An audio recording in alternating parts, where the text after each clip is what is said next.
We're here with Matt and Matt of the Matinée today. We are. Hello. How you doing?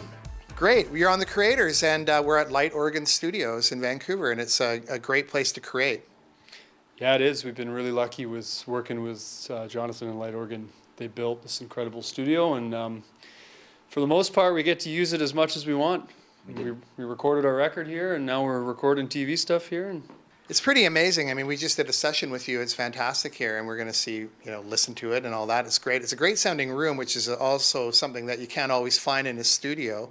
But you also are creating your own energy as the Matinée, and I've seen you for many years, and we've done quite a few shows over the years. You've really grown as a band, and together, you're just gelling. Why do you think it's taken so long for you guys to get any good? That's a good question.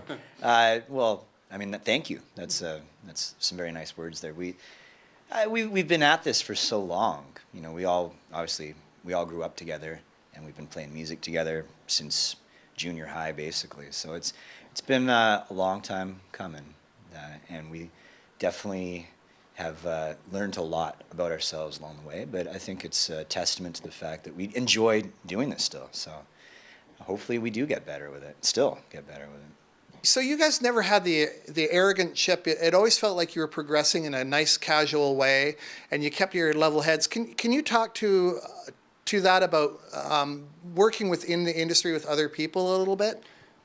I think maybe some of that has to do with the fact that for a long time, a lot of years, we were doing it all on our own before we were ever working with a label. So we were the ones dealing with booking agents, dealing with promoters, publicists, radio, you name it, right? So we were forging those relationships, and we knew the work that went into stuff, and we knew that it's important to be respectful and to be nice to people and to present yourself in a good way, because it'll bite you in the ass real quick if you don't. And I think we've just kind of carried that mentality now that we're working with a team of people.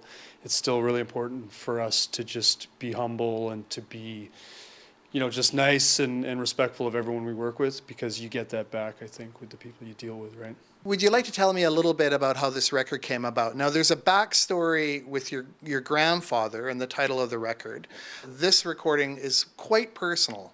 Yeah, last year we put out an EP, and we only released it in the U.S. We didn't release it in Canada. It got, some play up here still, though, and that allowed us some time to just take a break, essentially. Everybody was having, just some personal time off. For me personally, my grandfather passed away last summer, and he was a big part of, not only my life, but the band. We were the benefactors of, he has a cottage in Ontario where we spent a lot of time, and yeah, his passing was definitely an emotional time for me, and he was a pilot his whole life, and when it was coming time to search for an album title, we did some research into his life, and he was a pilot. He flew, his first plane was an old wooden propellered Tiger Moth, and that propeller still hangs in the barn at the cottage, and so I just thought that's kind of some cool imagery. This tiger moth, and then we researched what a tiger moth actually means, that the insect actually translates into all this imagery and symbology that was, it worked well for the band and for what we were kind of going through, this metamorphosis. So it's funny, Danced on Your Grave, the single off the record, and the album title, is the last song that we wrote for the record, but it ended up being kind of the theme that we ran with for everything. We started working with this guy Judd Nelson, who did the album art. Judd Haynes. Judd Nelson, geez. Judd Haynes did the album art. Great 80s actor, though. Yeah, he does album art too. Judd Haynes, who's based in the East Coast, actually used to play in Winter Sleep, and now he's a Juno-nominated artist for album art. And we talked to him, and we came up with the idea of the actual insect, a tiger moth, for the album art. And yeah, we're really proud of the whole packaging and everything for this. When you got back into the studio, it was almost like a spiritual thing. It seems like there was some channeling going on, because 40 songs or more that you did in the first sessions? Yeah, a lot of ideas were coming out. Everyone kind of had a stockpile of ideas that we've all been working on, and we just sat down, set up much like we did for this session. We had everything set up, and we came in with our producer, and we all just switched instruments, switched singing, switched whatever. We had a big black bulletin board with all of our ideas, and we were just tracking all day, all night, making notes of what we were doing, and then fine-tuning things, narrowing lists down and stuff. But yeah, it was the creative process once we got going was like a pent-up kind of ball of energy came out of all of us, and we had a ton of ideas, and it was tough. It was tough narrowing down the final list. Did you know when you were writing Dancing on Your Grave and when that song was going down, did you feel like you had a hit? Well, I mean, I think it's a hit. I think it's a hit. I personally, I don't know. Well, we thought we've had some hits in the past that didn't become hits. So it's we're the for worst me, people to ask. yeah. It felt like it was a song that was true. Like the story that Matt was telling was very, honest and heartfelt, and musically it was a song that we were all really into, and it was really inspiring, and it came out really quick, and it was a really honest song. And if people connect with it, great, and it becomes a hit, like great. One of the great things about being an artist is if you've ever had an opportunity out there, if our audience and the creators, to be in a room and jam with your buddies. I mean, that's where creation really feels good. And I guess you're always sort of going for that little nugget. So the creative process, it does kind of, as a creative person, it sits in you. It becomes a bit of an addiction where you're always trying to attain that almost high that you get when that comes together. Can you speak a little bit individually about what it's like to be an artist and a creator of art? That's a good question. It's, and you prepped us for this question too. It's like I was just listening to what you were saying there, and the process of creating music, and the first thing that came to my mind is, like, we've all known each other since high school, so it's been a lot of years, and we've jammed in various configurations together in our old parents' house basements, now in studios and jam spaces, and you name it. And it's when we were 17 or 18 writing slash punk terrible songs, and even still now for this next record when we're all in a room creating, it never loses its like excitement, or it never loses the thrill of releasing that energy and knowing, like Matt said, you start with something and you're creating something, and it's like just become an important part of like who I am, and I think who we all are, and who we are as a group, and who we are individually. And it's like, it's kind of an addiction in a way, like, and it's still as exciting as it was back in the day. And it's, when we took the time off or we took the time away, it was, I think we all needed it, and it was great, but there was definitely a draw to get back to get back at it, because it kind of felt like you have to get that out, right? So yeah, it is like, I don't know, addiction's a weird word to throw around, but it's an itch, and it's like, yeah, you need to scratch that itch. I don't think I knew that it would take over my life, but it was something I was always drawn to. Just, music was just, all I could possibly spend my days doing, it, listening and singing, and then learning the craft of both. That was, it really was a rabbit hole I dove into.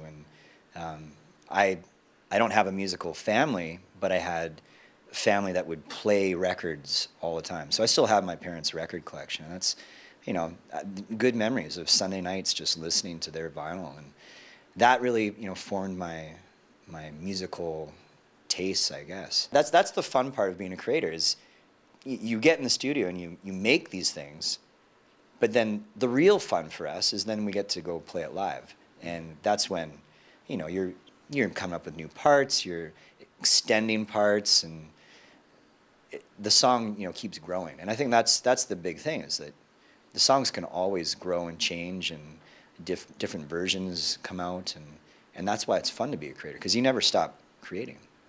Can you have some advice for a kid that's sitting in a small community or a big community, and they're not really sure, maybe a lot of people in their lives are influencing them to maybe go the straight and narrow path, as it were, but it's difficult to be an artist. It is a challenge, but can you give them a little advice about what they should be seeking, or what if they should? I mean, you're not going to say don't follow your dreams, but you go to school, right, everyone? I don't know that, if you could give advice to a kid, if they've got it in them, they've got it in them, right? And if for me, like I said earlier, it came late to me, but I knew once I really, like Matt said, going down the rabbit hole, I knew that fairly quick. I'm like, okay, I want to I want this to be a big part of my life. And it was really about diving in. I had a really great support network around me of family and friends who were also into it, who supported me giving it a shot.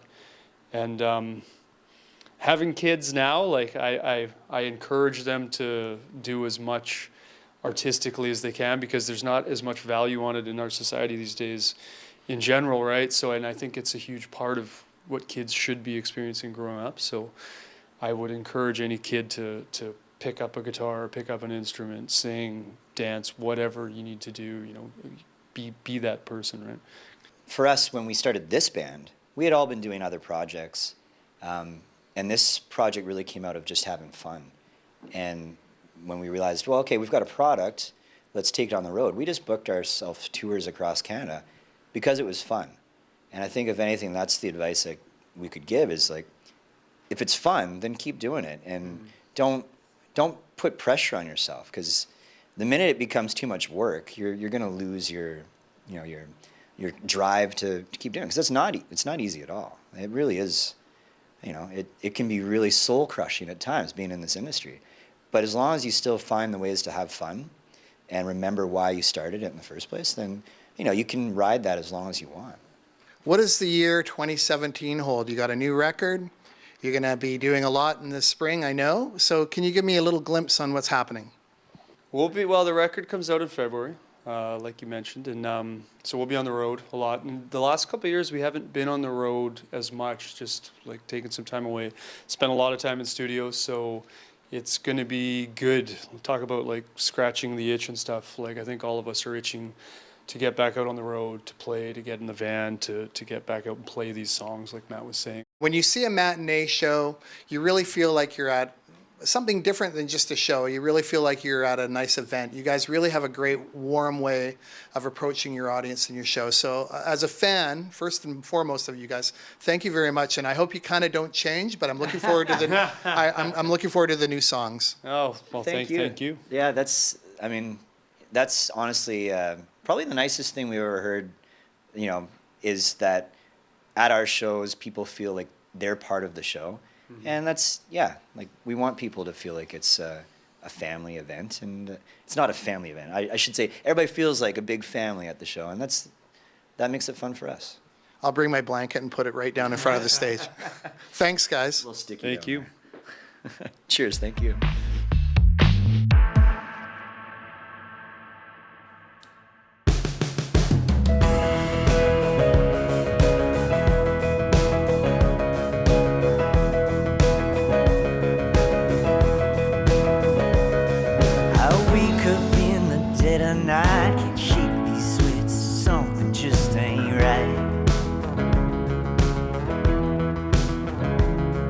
I slap my face and wash my hands, try to stop the wheels inside my head, yeah.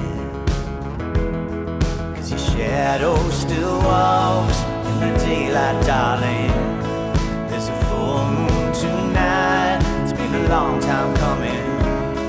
I dust off my heart, going back to the start. I'm dancing on your grave, I'm dancing on your grave. Your blood runs through my veins, I'm dancing on your grave. I lose myself on empty streets, never ran in search for some relief. That window seat is all worn out, a passenger with 2 fists full of doubt. Cause the shadow still walks in the daylight, darling. There's a full moon tonight, it's been a long time coming. There's fuel on the fire, this heart is full high. I'm dancing on your grave, I'm dancing on your grave. Your blood runs through my veins, I'm dancing on your grave. The rhythm wild, I feel you so. Procession in the night all alone.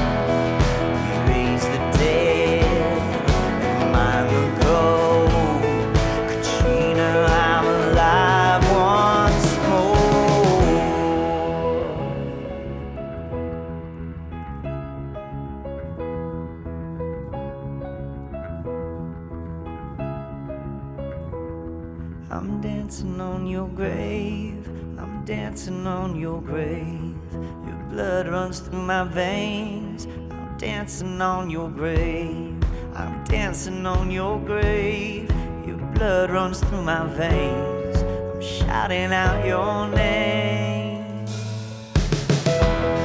I'm dancing on your grave. I'm dancing on your grave. Your blood runs through my veins. I'm dancing on your grave. I'm shouting out your name. Still feel you in my veins. I'm dancing on your grave.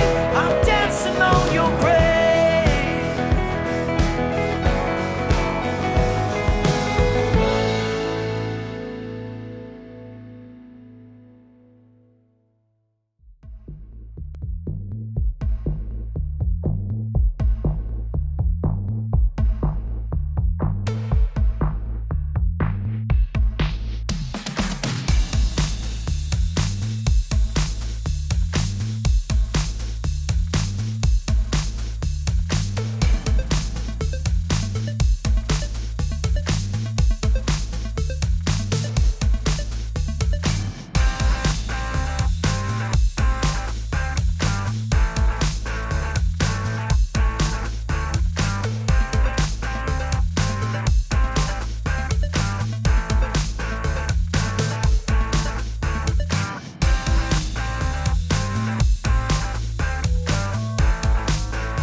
Very happy to have Brendan Tang with me today. We're at Gallery Jones on East 1st in Vancouver today.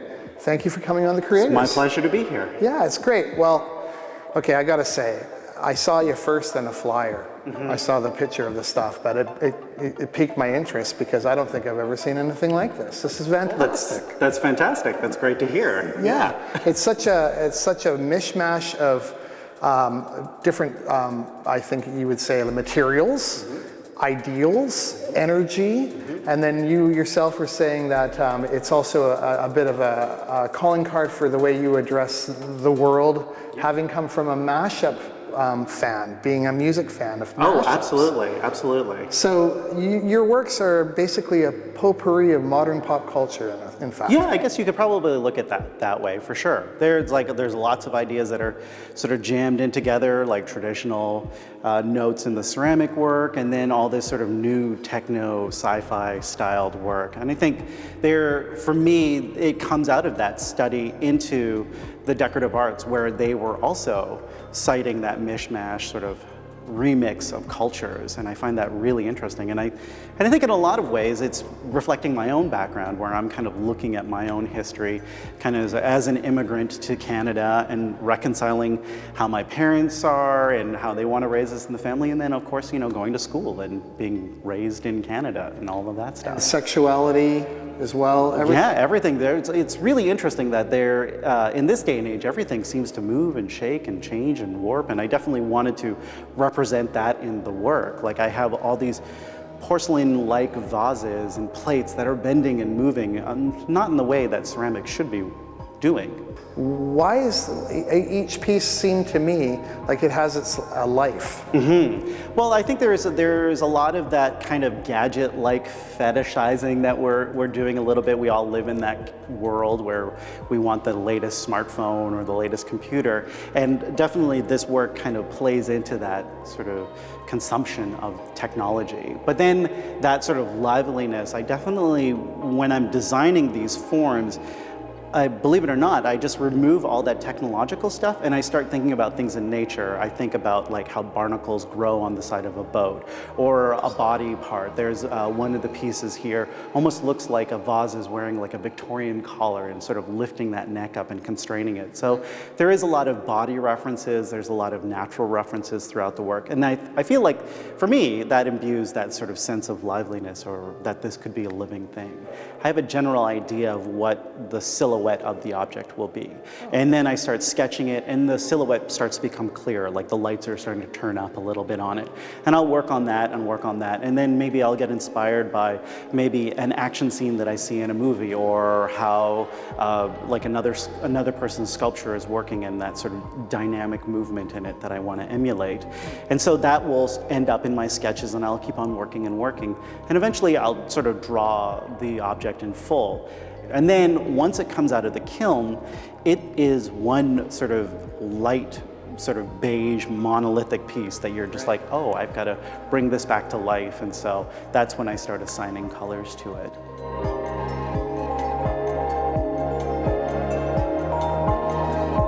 This series is probably coming full circle for him, or rather completing the arc. It's been about 10 years since he's been making it.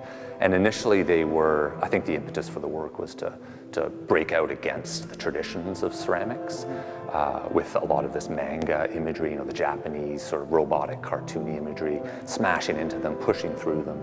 And now I'm realizing that his most recent work is more like the robotic forms are caressing or holding or supporting the historical references. So I think for him it's a bit of a mellowing as well, and realizing, you know, his place in contemporary art making, the importance of historical context, and the importance of what came before. So it's nice to see. Your painting makes it look like steel, rubber, Ming vases. So that in itself, do you have a background in painting as well? Actually, when I started in the visual fine arts, I'd always come to it as a drawing and painting kind of guy. Mostly drawing. Actually, early on, I always wanted to go into animation because I was always thinking about pragmatic choices in the creative industry. Right. And I always thought I would work for Mickey Mouse or something like that. But then I got my hands into this material and it kind of really changed. It was definitely, it wasn't a cerebral choice like this makes sense to go work in ceramics. It was definitely a physical choice because I was really excited about making these objects. So, but I'd always been interested in drawing and painting, and I do like that even as part of my practice in making this work. Did you know when you were a kid, or had that spark that I wanted to be an artist, or should I or not, or were you beaten down about it? Did you know? Because there's a lot of people that take a lot of heat for wanting to be an artist. Yeah, no, it's a very unusual, sort of not a very straightforward career choice. And both my parents, while they were supportive, I think they were at the beginning kind of a little like, we'll see where this goes kind of thing. And I think even early on after high school, they would be encouraging, like, I think they both recognized my artistic ability, but like my father is a doctor and he'd be like, well, maybe you should look into medical illustration. And it was, you know, it was kind of crossing those bridges. Drawing? And yeah, and it's an excellent way to make a living. But it wasn't what I kind of wanted to do. And I think as I've continued to follow it, I've been able to make a career out of being an artist. Now, of course, what they don't tell you is that unlike other jobs, like a career as an accountant, you are just an accountant. Well, not just an accountant, but you're an accountant. There's good accountants. Absolutely, absolutely. But that's pretty much what you do for the majority of your day. But as an artist, you're doing all sorts of things. You're not only doing your artwork, making your artwork, but you're also tapping into a very entrepreneurial space. So you're having to do all you reconciling accounts and being your own accountant, and then also like sourcing materials. And then maybe you'll also take on teaching positions at the university or at a community center and all of these sorts of things. So there's always these little different hats that you're wearing to kind of to make a career out of this, which is actually really exciting because like It's work though, it's the business it's a of it. hustle. And also we've touched with a lot of the artists, one of the streams that comes through our conversations is the humanity of actually connecting with people and actually, yes, here's my art or here's what I do, but you have to be able to communicate. And so now that you have this calling card of your pieces floating around the world, are you confident that that's communicating in the way you want to as an artist, as yourself and on this planet? Oh boy, it's always really funny because with artwork, it's always a little bit of the telephone game. You kind of put the work out there, and then how people deconstruct it is completely out of your hands. There's a great, Marcel Duchamp would always say that the art is completed by the audience, not by the artist, and I believe that thoroughly. And so I think I'm confident with these being out in the world in the same way that I'm sure a parent was just like, yes, I'm confident that my kids are out in the world and they're going to do their own actions, and I can't really say too much about it. But Well, a lot of the musicians we talk to and producers, it's the same thing with an album. Yeah. You could always keep tweaking it. You always can look my back at it, but at some point you have to go, okay, you're out in the world now. Oh, for sure. And you certainly are, and I just want to say thank you very much for being here today, Brendan Tang. Yes. And your works are spectacular. We encourage everybody to go online. What's your website? BrendanTang.com. That's an easy one. No, it's super easy. Yeah, discover this band's work. It's beautiful and it's everywhere. Thank you thank you very much. Thank you. Thank you.